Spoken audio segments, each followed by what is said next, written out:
Dites-moi selon vous, quel jeu a le plus influencé les jeux vidéo dans le domaine du RPG? Fallout? Dragon Quest? Non, Donjons et Dragons.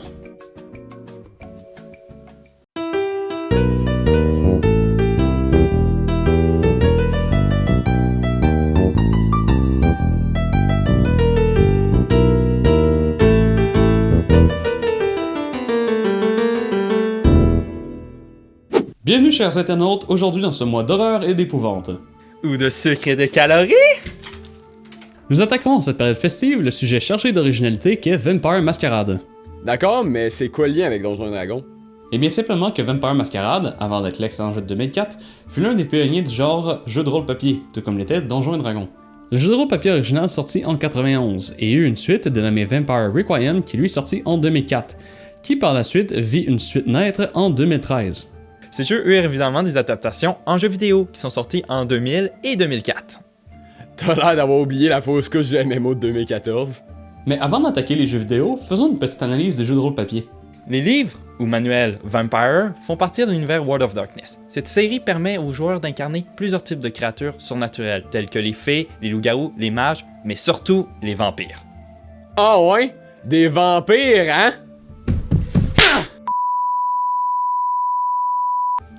Ce jeu se jouait de la même façon qu'un Donjon Dragon et autres Call of Cthulhu. Ce qui a aussi permis à cette série de se démarquer est l'univers. Comparé au classique médiéval fantastique de Donjons et Dragons, World of Darkness prend place dans un univers gothic punk moderne, ce qui veut dire un monde à la manière d'un film noir. Passons aux jeux vidéo sortis en l'an 2000. C'était une première adaptation par AC Vampire, mais malheureusement, ça n'a pas été un grand succès.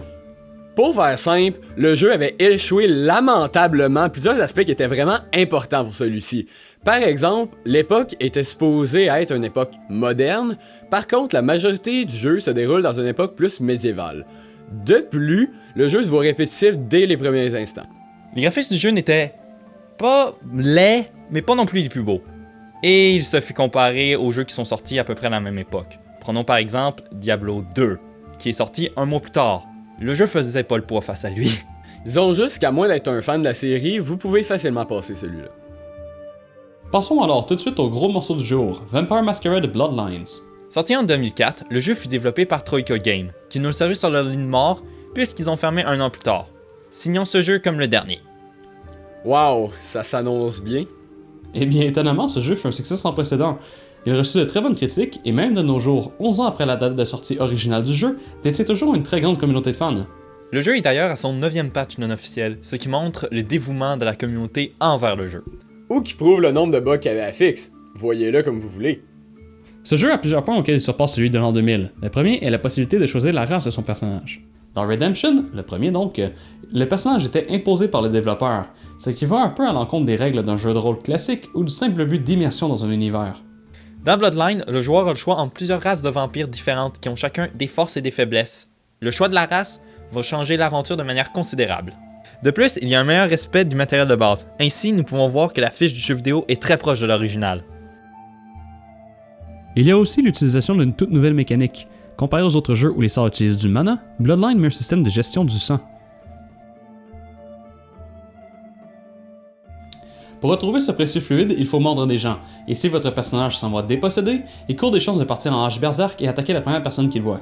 Par contre, un choix assez particulier des développeurs a été de mélanger jeu de tir et jeu de rôle. En effet, les passes d'action se passaient en temps réel et ne laissaient pas le temps au joueur de penser à sa stratégie. Choix bizarre, considérant que ce jeu est une adaptation d'un jeu de rôle papier où les combats sont centrés autour de la stratégie. Mais ce choix s'explique, car cette mécanique permet une meilleure immersion dans l'univers de World of Darkness, qui a d'ailleurs été représenté de manière impeccable. Le monde est sombre, corrompu, rempli de prostituées, de clochards, de gangsters. Cette ambiance noiresque est aussi jumelée avec un scénario louangé par les critiques et des doubleurs, évidemment, talentueux et crédibles. En rétrospective, que vous soyez un fan de la saga ou que vous en entendez parler pour la première fois, ce jeu est un détour qui en vaut le coup. Avant de conclure avec cette critique déjà bien remplie, nous souhaitons vous montrer ce qu'aurait été ce MMO qui, par contre, ne vit jamais le jour. Le jeu prenant comme nom rien de moins que le titre de l'univers, soit World of Darkness, entama le début de sa production dès 2006 et fut officiellement annoncé en 2010. Il prévoyait une sortie approximative en l'an 2015, mais le projet fut abandonné l'an passé, dû à des complications techniques et des coupures budgétaires. L'objectif lors du développement était très haut. Ils souhaitaient créer un monde où les joueurs auraient été présentés devant tout l'éventail bestial et racial de l'œuvre originale.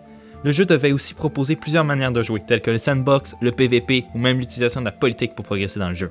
Les développeurs souhaitaient aussi rendre le jeu accessible pour les novices et aussi intéressant pour les habitués du genre, en faisant une courbe de difficulté moins agressive. Mais le jeu a planté.